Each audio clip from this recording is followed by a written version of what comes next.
We got something cool for you guys today. Special guest.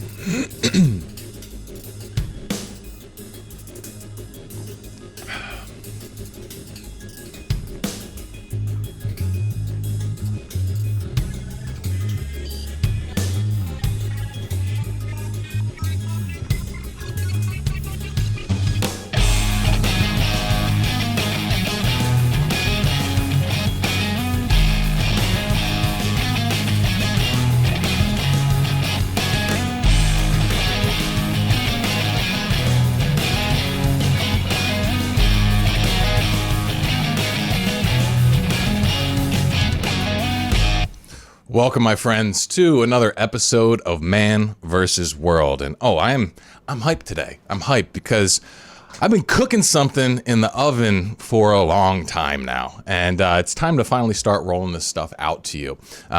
We've got a whole new guide that I've created. And when I mentioned that I was making a new guide, some of the guys in the community were getting real hyped. They're like, "Oh, dude, your guides are legendary." And it's been a while since I've done one. For those of you who've done the Stop Porn, Start Living guide, or the Metascript method, or the Anabolic Axioms, well, we got a new one to add to the pantheon, and it's called the God Mode OS. And so you can go ahead and click the link in the description to grab that for free. And let's talk about what this is, because that's kind of the whole topic of conversation today. All right. So let's turn the clock back a little bit to when I was younger, and I had just gotten dumped by my 8th grade girlfriend. At that time, I was feeling pretty bad about myself. I was feeling like, man, I don't want anyone to ever be able to reject me again. I want to become so good that no one can turn me away. And I kind of became obsessed with self-development. And in that time period, up until honestly a few years ago, I was very much in what you might call a hard work mentality. I was in this idea that, if I just try harder, then I can be better. And to some extent, this works, especially in the beginning, or when you're not trying.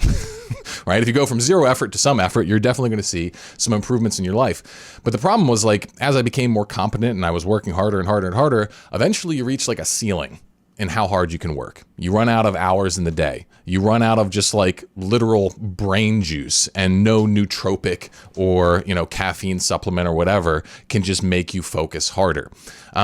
So like, at that point, if all you've got is this hard work mentality, you're kind of sunk. You don't really have any other options to get ahead. And what I've found is that, like, at that point, you got to start being smarter. You got to actually find alignment. You need to figure out how can you get your interests, your natural interests and the desires to line up with your current reality in the world at large. And if you can create a synergy in that, well, then you can get a lot more bang for your buck, and you can get leverage. You can, each hour of work produces a lot more money, or it produces a lot more fitness, or it produces, more happiness and, better relationship quality and everything like that, because you're doing things right. You're doing things in a way that really just lines up with who you are and who you want to be. Okay. But the big trick to pulling this off is like, well, how the heck do I find that alignment, right? Like that's a challenge. It's very difficult to know what your path is in life. And if you don't have any methodology for discerning that path, you don't have any way to get yourself to, even if you found it, to then walk it, well, then again, you're still stuck. And so I've spent a long time delving into the mechanics of how the heck do you pull this off. And what I've found is a set of very, very powerful principles, a framework, an operating system, if you will, for high performance that has a kind of unique twist to it, because this isn't just like your normal, like, high performance perspective. It's one that's deeply personal to me, but I think in many ways it's universal, because it's a spiritual framework. And that's why I call it God mode. If you guys are familiar with the old, video games and stuff, there used to be a code that you could enter in that would like make your character invincible. I remember the first time I saw it was watching my dad play the old Doom shooters on PC, and he would put God mode in, and all of a sudden his little character's eyes would get like glowing yellow, and he'd be invincible and all that kind of thing. And so it's kind of like a play on this because it's like high performance from a higher power.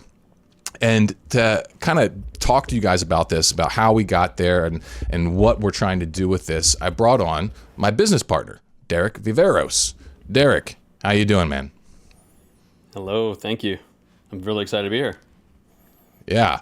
So Derek and I have been working together for a while now. Have we been working together longer than Pete? Was Pete here when I first started working with you? Yes. Wait, no. Same time. I think it was like 3 weeks before. Yeah. Pete's here too. What's up, Pete? Pete was here for 3 weeks. Okay. I have not replaced Pete. Yeah, you were doing ads for Mark when I got brought on.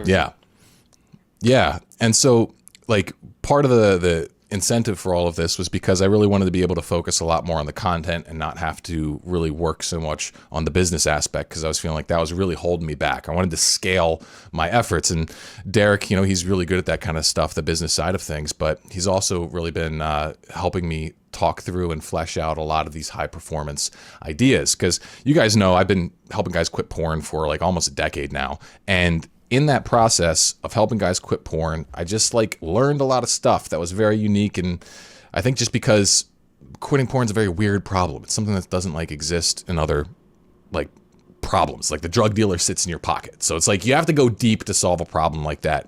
And so what I've discovered there, not only did it help guys quit porn, it also kind of really has a lot to do with high performance. And that was one of the big things I wanted to get into, because this God mode operating system is designed to help you become the man that you're meant to be, like answer your divine calling, become the highest version of yourself, and basically do that with less stress, less worry, less internal conflict, and far more ease, peace, passion, and joy. Really. I mean, it works. It's not just, that's the thing that's, so amazing about it, is that it's pretty clearly effective. So what do you think, Derek? Have I hit on the main selling points of it, do you think? I think so. I mean, I guess we'll talk about like what got us here to, so there was a journey of like kind of pushing how far we wanted to go with it as far as like our personal experience. But I think it comes down to like the contrast between how we approach high performance versus everything that's out there. Most of it's about grinding, trying harder, work hard. Like, people are getting diseases because they're pushing too hard. Like they're stressing themselves out. They're everything looks good on the outside, but on the inside, it's like they go home crying at night because they hate what they do, or they secretly would love to do something completely different. They're slowly building some sort of, like I said, some disease or something in their body. Like there's so much negatives to grinding towards some sort of external success that isn't going to make you happy. Right. And so what we're talking about is like, how do you align everything so that you're actually on fire with joy and passion, and you're bringing as much good as you can possibly bring into your life and to the people around you. So it's exactly. Yeah. And like the one thing I want to make clear here though is that like this is not like The Secret 2.0, okay? Because that's like on one extreme we've got like the eat your nails for breakfast and stay hard, who's going to carry the boats kind of shit, and then on the other hand we've got like the new age community over here just like visualizing themselves into their multi-million-dollar yacht and that sort of thing. Okay, it's like it's not that, it's not this, it's something unique in the middle, because like at the core of the whole thing we recognize that like there needs to be sacrifice, all right? And we call it dignified sacrifice specifically. There's only a certain kind of sacrifice that you really want to be making in life.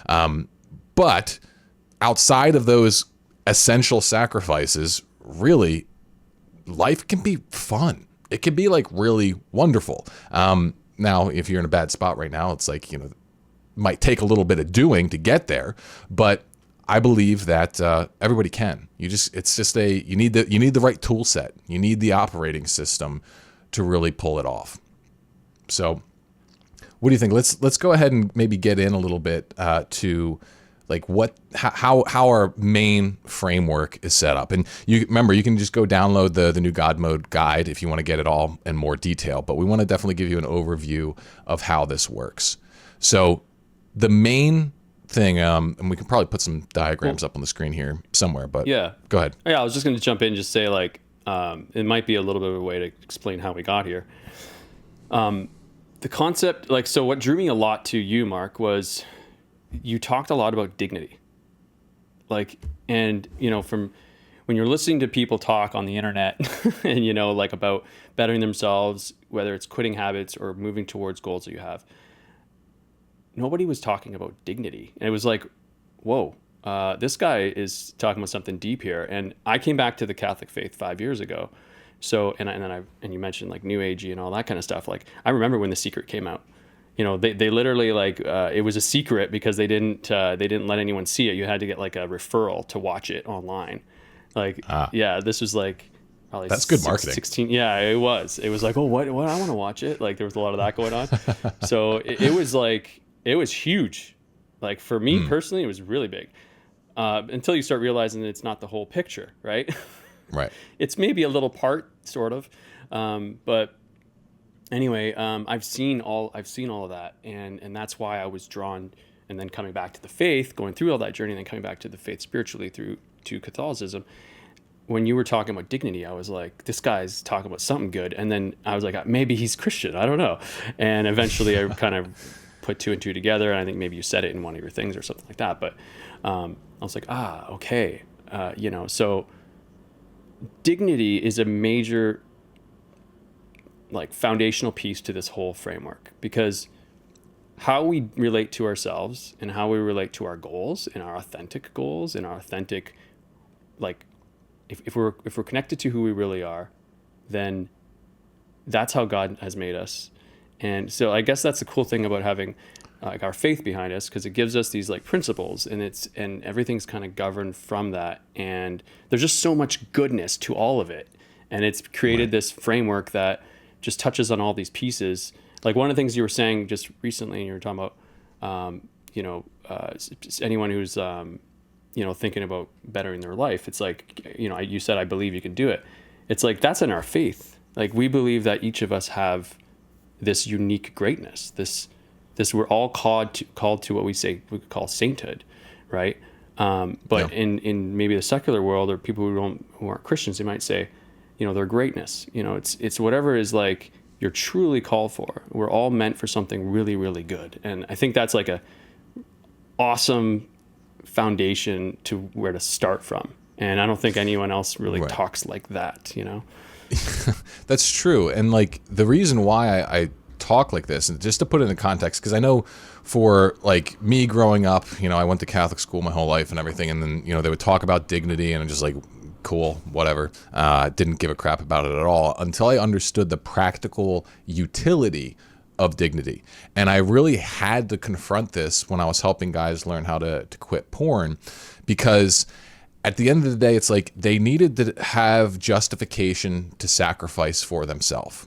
Right? Because for that guy to not use porn in that instant, okay, he doesn't get any immediate reward. In fact, he might not feel major rewards for, sometimes months, okay? But he knows that if he doesn't do this, it's going to destroy his life. And so in order for him to find that justification, he needs to believe he's worth something better. And the problem was that a lot of these guys, they weren't happy with themselves. They had this very conditional view of their own worth, where it's like, I'm not making the money I want. I don't have the body I want. I don't have the girl that I want. And because of that, they felt low, like low status, low worth. And they then would sabotage, because as soon as they define themselves as bad, well, your brain takes that almost as a command. It's like, all right, well, I want to get away from the bad thing, i.e. the experience of being yourself. And that's when they would turn toward porn, because porn would offer this kind of like status simulation where they could pretend like they're this, alpha stud or whatever.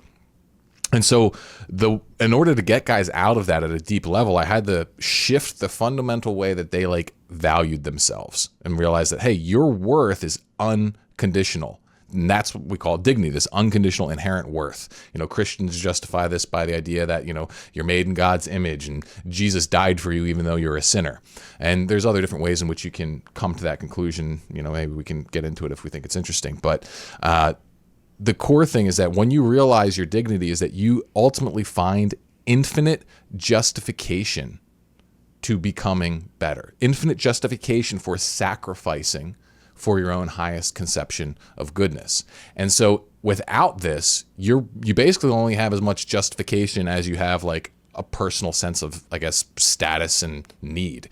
And so like that's one of those things where you might just not have those unconditionally all the time. And so by tapping into your dignity, you're tapping into an unconditional power source. And that's why it's at the root of everything that we do. Yeah, well said. Yeah. Pete, Pete, add to that. Here's the thing. I grew up in a Christian household my whole life, right? But when it took Mark pointing it out through his video, I think it was called Enter the Omni Game or something.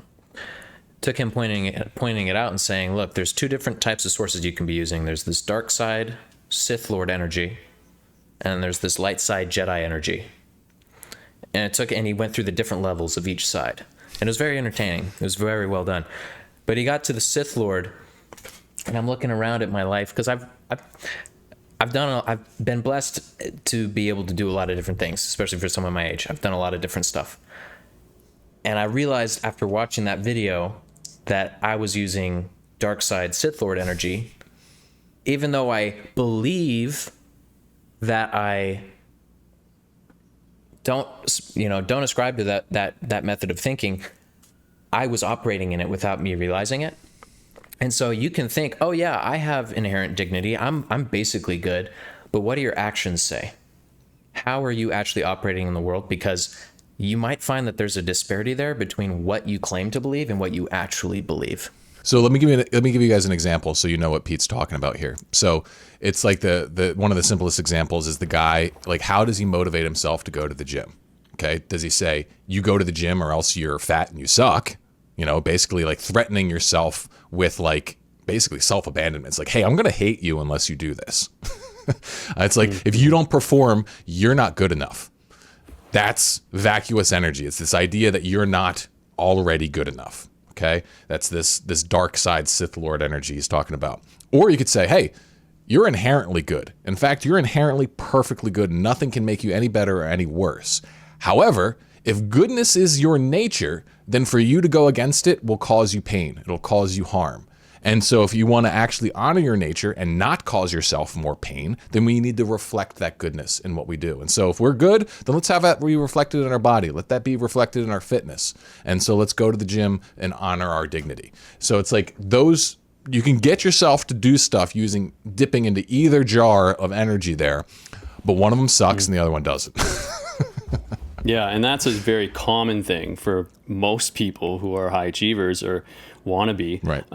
Is how do you get yourself to do so? It's the motivation. How do you generate the motivation? And that's the go-to way. You know, that's the Michael Jordan way. Right. But what the other aspect to dignity that's really cool that we're adding to all this is like, well, how do you actually, because before you decide what to be motivated about, you got to get clear on what that is. So like, well, who is it that you want to be? What is it that you want to achieve? What is the kind of life that you want to build? How do you want to treat others? Blah, blah, blah, blah, right? Well, what is that? And so let's just take one of those, like the simple thing of like, well, what are your big goals? It's like, well, asking yourself that when you bring in the concept of dignity, you're actually like listening to the parts of you that actually might be dreaming quite big. And when you bring dignity into that, you go, well, first of all, I'm going to listen to that part of myself. And then I'm going to actually have like, because if we have unconditional love for ourselves, we can actually go, well, you deserve that. Like you can have that. Let's see if that's possible. So in other words, you're leaving it open to the biggest dreams that you can come up with. And we as Christians believe that we're given these desires by God. And, you know, some, of course, they can get disordered or whatever, but but we're given these desires. So if we have the capacity to dream it, to desire it, then, you know, the question is that actually a true good desire? And can I bring enough dignity into this to actually listen to it and actually think that I can move towards it and do something about moving towards it? Right. Exactly. And so it becomes tricky, right? Like it sounds simple so far, but when you get into the weeds of it, it's like, all right, we got a bunch of different conflicting desires inside of us, like all the time. It's like, I want to eat the cookie. I want to lose weight. I want to go and, build my business. I want to play video games. Like, we constantly have these kind of internal conflicts.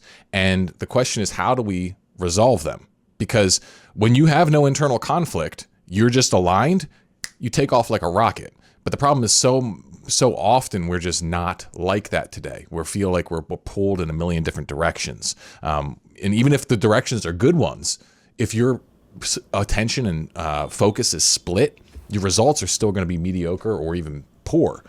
And so to really give you our model in a nutshell, here's how it works. All right. Ultimately, we want to become like our ideal future self. Okay, we want to become. We have this vision of this person we could be in the future, and we let loose our limits, and we actually think of like, man, who would I really want to be? Okay, that's kind of the goal. Is like the best version we could possibly conceive of. Now, the problem is we got to map our path to that person. Okay, and in order to travel that path, there's going to be some times where we have to sacrifice, but we want to make the right sacrifices. Because if you're like, one of the things that happens when people are so used to hard work is they're so used to squashing down their desires. It's like, yeah, I'll do anything to succeed. And they just squash their desires down, or their whatever down. And this leads them on a lopsided path where they actually don't even then know where to go. Because if your desires are getting squashed down, okay, you don't have a sense of discernment anymore. You're just going off of like what seems logically right, or you're kind of flying off into hedonistic pleasure.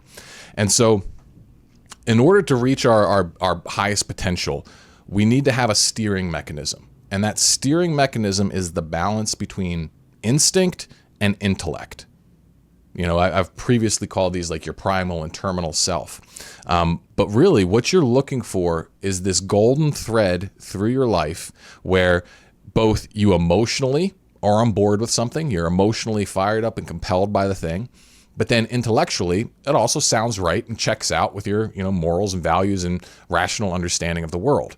You want to get both of these and not have some kind of lopsided thing. So, for example, if someone's in a state of, over instinctualizing, they're just being too into their emotional instincts, then they can either show up as hedonistic, or for ambitious people, which is more common, is that they'll develop like poorly thought out plans. They'll create like what Stephen Pressfield calls shadow careers, where it's like, I really just I just got to make this music album right now, when in reality that just doesn't serve any of your goals. It's just fun. So that'd be too instinctual. The flip side would be something like you become this over optimizer. You become this guy who's like trying to do it all at once. He's trying to treat himself like a robot. He's trying to like have this super, regimented to-do list. He's got all these habits he's trying to build. He's trying to take on this project, that project, that project. And as long as there's room in his calendar, he's trying to make it happen. And that guy, he ends up burning himself out and losing track of what the heck he even really wants to do. And he just gets trapped and burnt out and usually falls back into some kind of hedonistic escape then. So we got to get this balance. And that balance between instinct and intellect, that's resonance. That's what we would call I believe is like a tangible experience with the Holy Spirit. When we can thread this needle, this golden path through life of balancing instinct and intellect, where neither part is repressed, both parts are fully on the table, and we're connected to our future self, that's what I would call your divine mission in life.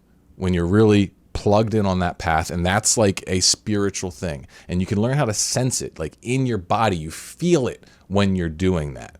And so that's the goal of God Mode, is to help you track this golden thread of dignified action and sacrifice so that you can become the highest version of yourself. What is a time in your life where you weren't using God mode? Many times. So a lot of like one of the biggest ways is like I can look back at things where on some level something sounded good, but like I knew that it wasn't fully clicked in. You know, anything from a YouTube video to a product to something like, part of the reason why I think I struggled so much to really nail down exactly how I wanted to run this business is because I was always trying to operate from like what's right, what should I do. So when you start listening to shoulds, that's where you're going to be moving like too much from the intellect. So, I've launched many different programs, I've done different kinds of things, and like none of them really clicked with me because after a while, it just like didn't light me up. Like I didn't like the way it was structured. I'm always pretty much always have liked the content I've done, at least that I've sold, but I didn't like my actual lifestyle that I was creating. So that's one of the biggest ways for me. What about you? I think about one of the other businesses, like around, so my marketing business that I had when I was younger. It was like, it ended up being focused on the jewelry industry, like the independent jewelry industry. This is like, 10 to 15 years ago. So at the time it was a little bit more, there were a little bit more of them. But why did that happen? Because it was like, it kind of just like stumbled upon me because of I learned under a mentor and everything. And so I was like moving towards that, like for those years. And then came to a point where I was like, wait a second, what am I doing here? Like I realized I started scaling a little bit, building this processes, building a team. And then I was like realizing that there was gonna be a lot more work to be able to take it to where I wanted to take whatever I was doing, like the kind of success that I was envisioning for myself. But the method, like the way of going there, I just started realizing that wasn't my God mode. I was like, wait a second. But I mean, what's funny is that like during that period, I wasn't as aware. That's Right. the kind of funny thing. So it took sometimes it took some time for me to look back, maybe get to the threshold of it where you're like, oh, wait a second, this isn't feeling right. It kind of just stumbles upon you. Like, oh, this isn't feeling right. I know this isn't right for me. And then, so when I think about everything that I've done in my life where I made a big shift, that's usually how I remember it. It's like, it just became this thing that wasn't right anymore. Right. And then I started something new, right? Then I was like, well, what would be right? And then I gave myself the time to go through the resonance that we talk about in our framework, which is, okay, and we're using the highest conception of good, right? Allowing myself to actually think about, like, be free. Like I remember putting a piece of paper down on a clean desk, and I put a pen beside it, not a pencil. And I made a rule for myself. You have to put everything that comes to your mind, any idea, and you can't erase it. And then the other thing was, what the question I asked myself, what would I do with my work life if money or my own limiting beliefs didn't play a role? And then I would answer that question. And so I had to let the things come out. I couldn't stop the flow. So then I start thinking about it, and okay, well, this and that, all these crazy ideas. I had this idea for this shoe, this sneaker. And I was like, what? This is crazy. So anyways, that realizing that I wasn't in God mode allowed me to go into a newer version of God mode for myself, where I totally did something completely different. Everyone around me was going, what the heck are you doing? But yet I got this a lot. This is so you, Derek. This is so you. Because the shoe and the brand that I made around it was so aligned with who I was. And now this, God mode, is like the newest version of that. Right. So, I'm really excited about this time right now, because there was a little period in between there where I kind of was going through, what am I doing next? Because COVID happened and I had to put the shoe down. But now I'm going into a new version. Right. That's awesome. And like, it's funny you mentioned how like sometimes you can just be out of alignment and you don't really know it. And this is why I think there needs to be an operating system based around these principles, because it's like, I was actually just, I think, in the gospel either last week or the week before, where, talking about God is the small quiet voice, right? It's the small, soft voice. Yes, It's not. that's right. It's not the fire. It's not the wind. It's not the the It was earthquake. this last Sunday. Yeah. Yeah. And so it's like that's what we have to learn how to key into. And we can all sense that. I believe that that's baked into the capability of every human being. This is the God mode is not something new. It's something that like you're doing constantly, whether you know it or not. And like we just want to make it like add concrete frameworks on top of it, because like when you start realizing the power Well, of, actually go really deeper with it. well, yes. Like we're all using it, but we're not using it nearly as much as we ought to or can, and I don't think it's ever going to end the journey of further going deeper into it. But most people are. We might even get to the point where you can literally on your smartwatch be able to like track how much in resonance you are, because of like, it's like, I wouldn't be surprised. it's like, Absolutely. but this kind of stuff I think is, it's kind of the future here, because we live in a world of like unlimited opportunity. All right. And the problem with unlimited opportunity is that there's no map through it. There's a million, there is an almost infinite number of ways that you could get rich, for example, in the modern world. How the heck do you pick one? How do you focus on? How do you double down to make it actually happen?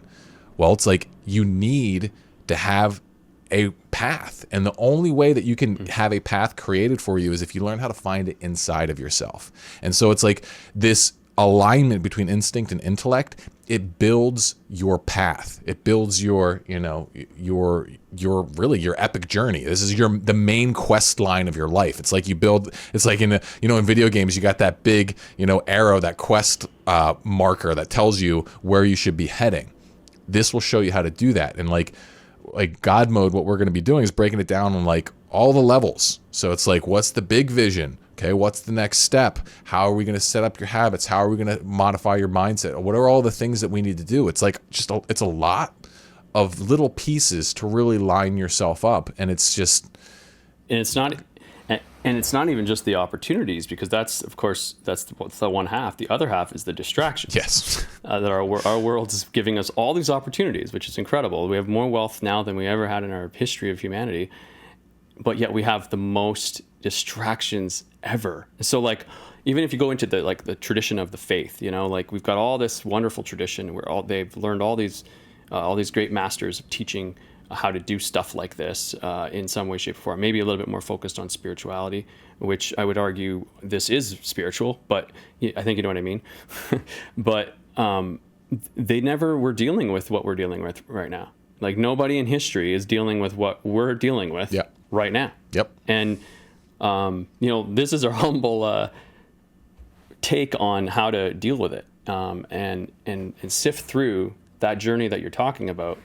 Well, the clearer we can get with it, then that'll be easier for us to say no to the things that are not it, because there's going to be more options to go away from our path now than there ever has been.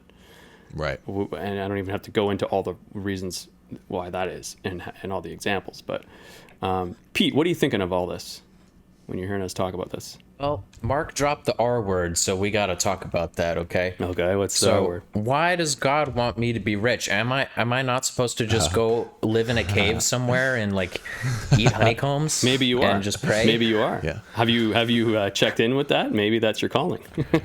I actually have checked in with that, and that's a no for me. But I believe you did give that a serious consideration, though. That's a good question. Like, this kind of comes back to like the higher level mission that I have with this work that I believe Derek shares with me in this work. It's like, it's not just about, getting people rich. It's not just about like high performance for high performance sake. Like, I don't actually care about that. I don't care if you just like get some soulless CEO or corporate job that like just makes you money and has zero positive impact on the world. Okay. Like, that's not interesting to me. What I want is good people to have more power, because I think that in the world today, the bad people have way too much power. And the reason that they have too much power is because the good people, they're not grabbing it. They're not guarding it. They're not holding, like them accountable, essentially. And the reason why is because we just, I think a lot of the reason why is because a lot of the good people, they don't know how to reach extreme levels of performance. Because if you're operating the dark side, It's pretty straightforward. It's just like sell your soul, right? It's like hate yourself to success, and then, you know, your reward is unlimited hedonistic pleasure. And so it's like it's just pretty simple. But for people who have some level of respect for themselves, okay, that's not an option, because in order for you to follow that path, you have to kill your authentic human emotions. You're going to have to kill your compassion. You're going to have to kill your natural desires and interests and stuff like that. And you're just going to become a slave to like whatever the end goal is. Well, and the lie about all that is that's actually like living hell. Oh yeah. It's yeah. Because like the hedonism is just, it's never quenching, you know, thirst. Right. You're always wanting more. It never ends. You go to bed at night and you're, you know, what's the next thing? That wasn't enough. I thought it was going to be like this, and then deeply just wanting people to love you, and nobody does. And you know, like it's pretty sad. Right. And so it's like, I think a lot of people are actually too good for that path. They actually have too much of a natural connection to their own sense of dignity. But the problem is they don't know another way to get themselves to become a high performer, especially in the face of all these distractions and options. And so the best people are stuck in the middle in terms of performance and power. And so that's what I want to change. Like I believe that a man has a responsibility to acquire as much, like expand his domain of influence as big as he can, while still maintaining true to himself, like being authentic, and then also governing that sphere of influence in a, you know, fruitful, productive kind of way. So like, that's why I'm doing this, because I want your domain of influence. If you're a good guy, I want that to expand dramatically, and I want you to make that place, that whole domain much, much better.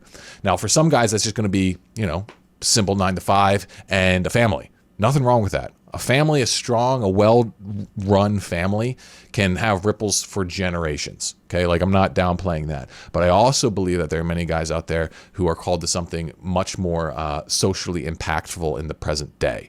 And so you are the guys that I want to reach. I want to get you guys, like, you need to have, if you want to have big influence, a lot of times you need money. And so, you know, making money is part of this, 100%. So does that make sense, Pete?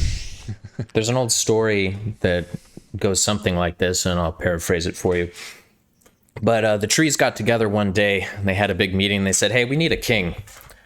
So they got together, they went to the olive trees, and they said, olive trees, be our king. And the olive trees said, I'm busy making olive oil, man. I don't have time for that. So they said, okay, well, I guess we'll go to the fig trees. So they go to the fig trees, and they say, fig trees, come be our king. And the fig trees say, man, I'm making fruit over here, man. I don't have time for that. And so they go, okay, well, let's go to the grapevines. So they go to the grapevines, and the vines say, I'm busy making wine over here, okay? I don't have time to be your king. So they go, okay, fine. You know what? Fine, we'll go to the thorn bush. So they go to the thorn bush, and the thorn bush says, if indeed you make me king, come rest in my shade. In other words, be unto me according to your word. So that's the problem. Good people like to be left alone. Generally speaking, they got their life going, they got their family, maybe they got their business. But when it comes to actually influencing others for the good, a lot of the times it's just not there. And this is an issue, I think, with Christians in general, is they have this like idea of service, and they think of like, you know, Mother Teresa living in poverty. But like, honestly, getting into politics and being a serious, like actual non-scumbag aligned person would be a tremendous gift to society. That'd be a massive service. All right. It's like, it's easy for like, you know, people to think that like when you like what's good, what's the ideal life, right? The ideal life is just, you know, you make your money and you run off with your family and you do whatever the heck you want. Okay. And that's all well and good. And a lot of good people, they kind of see that as the dream. But the thing is then, like, you're not propagating that goodness in the way that you could. If there's no actual service where you're helping others develop their goodness, their greatness, you're not helping the world flourish, you're not removing the evil that is impeding people from flourishing, then it's like you're not really playing the game all out, I don't think. Yeah, and I would say that, like, someone who does that, like, goes out and, you know, makes a little bit of money, takes the family away and escapes from, you know, whatever. the thing is that we're trying to teach here is that, like, if you're connected with yourself, you know, and you're resonating with what's going on in you, you're going to listen to yourself. And most of the time, someone who does something like that is going to have a moment like I described that I had, right? Where it's like, things are okay, you don't feel like you're out of resonance, but then you get that nudge, you get that little whisper, there's something more. There's something more. You know, like, oh, maybe I was successful with my job and I was able to take my family out to this beautiful, you know, cottage or something like that. And it's like, but something is gnawing at you. I think we could agree that there's something in us men that we just want more. Like we want to maximize our ability to create goodness. You know, it may not be thought of as that way for each guy, but it's like there's something more. There's purpose. And there's going to be those callings that you have in life. And are you going to listen to them, or are you just going to, because maybe one thing might take you to one place, like one idea and desire when you're 20, like I want to make a lot of money and buy a big home and have a beautiful wife. It takes you so far. You know, maybe you get that when you're 30, or maybe you don't, but you just end up changing your desire anyways. But my point is, it's going to take you to some point. If you just follow your desires and you try to be as authentic as you can with those desires as you can, it's going to take you to some point, and then it's probably going to change, and you're going to have to like listen again. Yeah. You know, but it takes courage, and there's this dignified sacrifice that you're going to have to like confront and go, wait, okay, if I want to listen to that voice, then I'm going to have to make a sacrifice here or there. I'm going to have to go into the unknown. I'm going to have to risk being not as good at what I was doing before in this new thing. I can hear people saying, okay, well, that's great and all, but look, you know, that maybe they're thinking to themselves while they're watching this, I grew up with a single mom, you know, in the house, and that was it. I didn't have a dad, or, you know, things are rough and I'm struggling personally with this or that and the other. So what you're saying is cool and all, but I don't see myself ever getting to that place.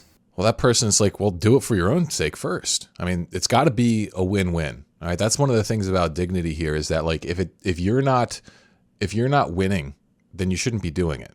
All right. Like, you know, that's not to say like you won't ever be seen as altruistic. Like, you know, I sacrifice for my daughter all the time. You know, I do stuff that, you know, on one level of me, I don't really want to be doing, you know, especially when she's waking me up a million times in the night, or, you know, there's some kind of messy accident or whatever.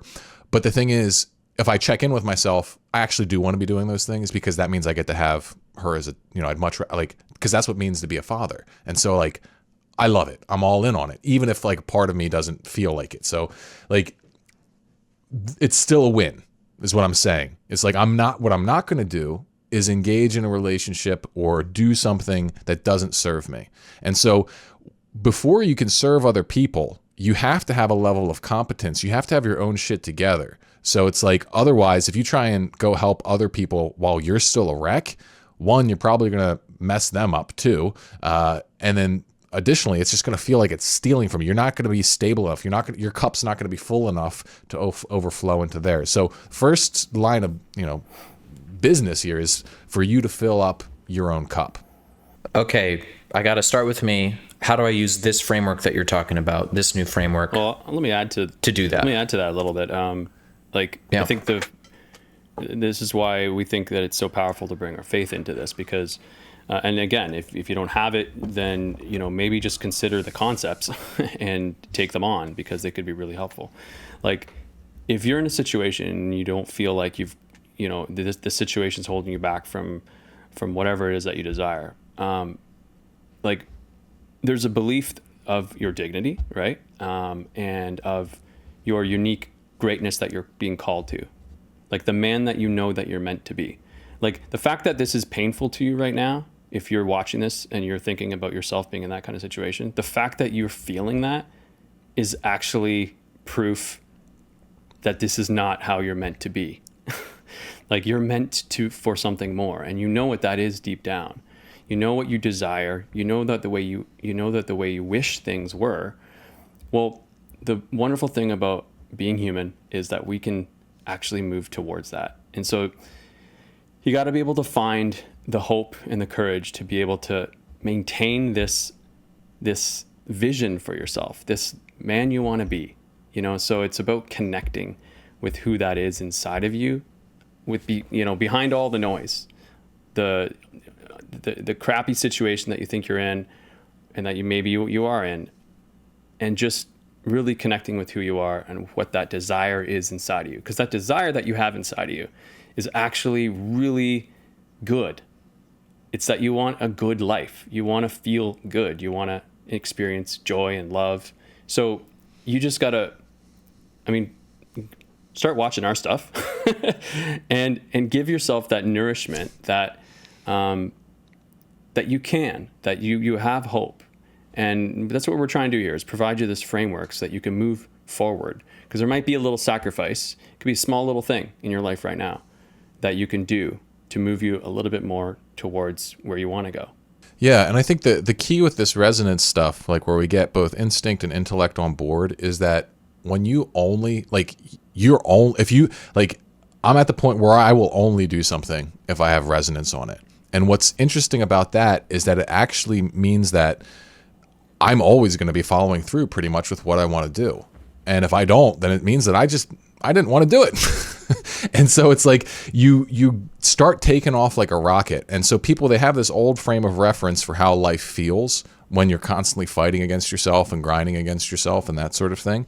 But it just changes once you realize, like, oh, I don't need to be grinding against myself. And like, yeah, sometimes you're going to have to confront pain. Like, you're going to have to confront truths, and these truths will hurt, but they will actually, like, it's not resistance then. So for example, if someone's got to change a habit, it's a bad habit. Okay.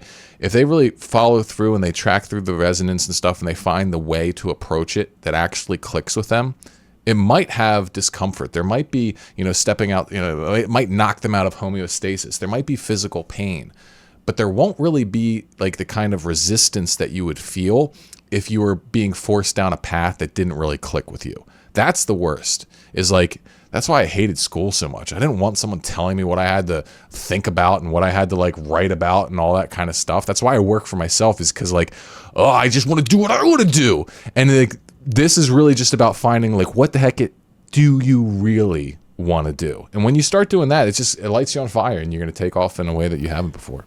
So what do you think, what if we talk a little bit about like what might be possible?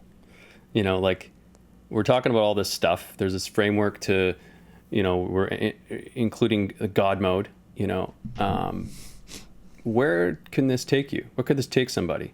For me, I think about the future self, and what your desires are and what is possible. I think a lot of people get hung up on what's possible. They work within the frameworks of, their past and, what they already know. And there's so much opportunity that we're given right now, that there's so much opportunity for each and every one of us if we put our mind in the right place. Well,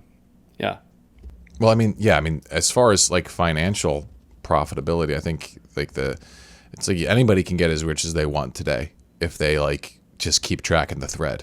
I really believe that. So I'm not really worried about the financial aspect, although that's a huge one, for sure, especially for a lot of men and stuff like that who, you have families you want to provide for, you want to be able to attract a good woman, definitely having money can help with that. But I think the part that's most intriguing to me as I've been delving into this content is the ability to find my most unique self. Because that's what ends up happening is when your instinct and intellect are out of balance, you're always showing up as a partial version of yourself. You're not showing up as the real you. And the real you is this unique combination of all of your faculties. And it's when you learn how to really track what is resonant for you, you start uncovering your unique charisma, your unique genius, your unique style in the world that is so undeniably you. And for someone who is spent a lot of time on camera and stuff like that, trying to understand, my personal brand and shit like that. Like, that's incredible, because it's like, when you do this right, every day, all you have to do is wake up and be yourself. And it's like, that's like, I hated that term, like, because I would see people who seemed so effortlessly themselves, and they were high performing, and like people loved them, they're charismatic, they had everything going for them, and they just say, oh, you just got to be yourself. And I didn't know like how to do that. How do you be yourself? Like, what's the internal mechanics? And the problem is that I think a lot of people who have that, they have an intuitive understanding of it, and so they can't transfer it to others. So they just dumb it down to, hey, just be yourself. But I think with God mode here is we actually have a framework for helping you uncover that. And living better just is a matter of you learning how to behave more naturally, which to me is incredibly freeing, peace-inducing, and exciting. Because I think you're just going to be constantly discovering more of who you are, and it's just, you're awesome. So I've been thinking about this a little lately. It's a little bit, it's of course within the framework, but it's a little bit off the main points. But I think it's worth talking about. The concept of yourself. Like, when we say that, like, well, I want to be myself. And it's like, what is myself? And so here's what I've been thinking, like, how much of ourself is actually what we desire to be? Because a lot of how we are is based through some disorders, right? Like, a fear of this, a fear of that, an anxiety of this, an anxiety of that. And like, I'm basically just looking at like who I want to be is, I'm feeling like that's more of who I actually am. It's like, if I could choose, I'd have everybody communicate with me as if I'm my future self, as if I'm the person that I desire to be the most, because my desire of who I want to be, to me, is the most closest to me, like to my authentic me. Well, does that make sense? Yeah, well, I mean, that's what I teach. I teach that the true you is the man you most want to be. Because anything other than that, like anything other than the man that you most want to be, on some level, there has to be some self-deception there. There has to be some self-limitation. There has to be some self-sabotage. There has to be some denial of something. It's like, until you are literally pursuing the man that you most want to be with all of your being, then you're not actually going to have any shot at being your real self. You're going to be wearing some kind of mask of, falsity. Yeah. And that's where the art is the ability to identify what that is. And this is what we get into in the framework. So identify what that is, and then actually connect with it in a way that's very powerful, emotionally, conceptually. Those two things are like, it can be easily overlooked to the importance of those things. And I think that what we've got here with the framework is it puts it all together in a way that it starts to click. It starts to make sense. They're not just these concepts on their own, but they kind of start working together in a way that it just clicks. Yeah, I hope so. And I mean, like, we're going to be continuing to develop the content around this a lot. We're going to have a lot more content rolling out on the specifics of how to use this. We're going to have some series, probably have some courses and, programs and stuff like that. But for now, I just want you guys to check out the guide, and we'd love to hear from you. Please let us know in the comments anything that we've said here that's clicked with you, that's resonated with you, because we're still in the early stages of nailing down everything with this. But where I stand is that I think that this has, like, I'm just so excited. I'm just so excited because I know that this stuff works. I know that there's a method of personal transformation that you can understand and you can start implementing right away and see dramatic life-altering changes in your life.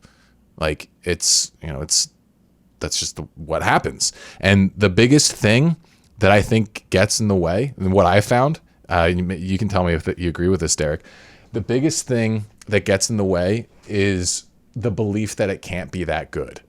It's like, no, it has to kind of still suck, right? Like, I'm so used to, like, because I've especially the way, like the different ways I built businesses and stuff like that. I always kind of like built it with this idea of like, yeah, well, it's just going to suck somewhat. It's just like, there's always going to be this part where you don't like it and there's going to be drudgery and stuff like that. But I'm realizing that a lot of what I experienced on that level was simply because I just assumed it had to be there. And so I allowed it to exist, and I didn't take it far enough. And so, yeah, I don't know, that's exciting to me to be able to show how that works. Yeah. And I wanted to say that, like, I've been doing self-development, growth, business, spiritual, all this stuff for like 20 years. I've spent probably $200,000 on this stuff. And I've never come across something that encompasses the whole person the way that this does. And like, that's why I'm so excited about this, is that like, it factors in all the parts of, at least my experience of my life, of living. And, you know, we bring in the Christian angle because that's who we are. And that's how we, like, live this out. So like, before, I find that, you know, we'd always be kind of pushing, myself, and I know with Mark's stuff, we're pushing the, you know, how much we explain something, and to kind of respect people's positions. But we're kind of, at this point, we just want to share it all so that you can have the opportunity to decide for yourself if you want to take some of those ideas, for instance, like dignity, or even having, you know, a unique calling to greatness, you know, those two concepts, for example. But yeah, I just wanted to say I've never seen anything else that's like this, and that's why that's what makes me most excited about this whole thing. Yeah. I think it's going to be great. So remember, guys, make sure you check out the new God Mode guide in the description below, and let us know what questions you have around this. I know we did a lot of hyping up the new model. I hope we've given you kind of like an idea of what it's about. But in terms of future content, you know, particular problems you would like to solve, you know, with the God Mode kind of framework, let us know, and we can do content on that. We could do a podcast on it. We could you know, break it down for you, because I just, at this point, I feel like it's like you know, it's my divine mission to get this content to you guys because of how much it's dramatically transformed my own way that I walk through this world. And so I wanted to do the same for you, frankly. Good stuff, guys. I'm looking forward to reading it myself. I haven't read the thing, so I'm stoked. You guys got a sneak peek because you made it. Right. So, all right, my friends. Thank you, Pete. Thank you, Derek, for being here. Thank you guys all for tuning in. Hopefully you enjoyed this one. Download the God Mode guide. Click the link in the description, and we'll see you all next time. Ooh-yah.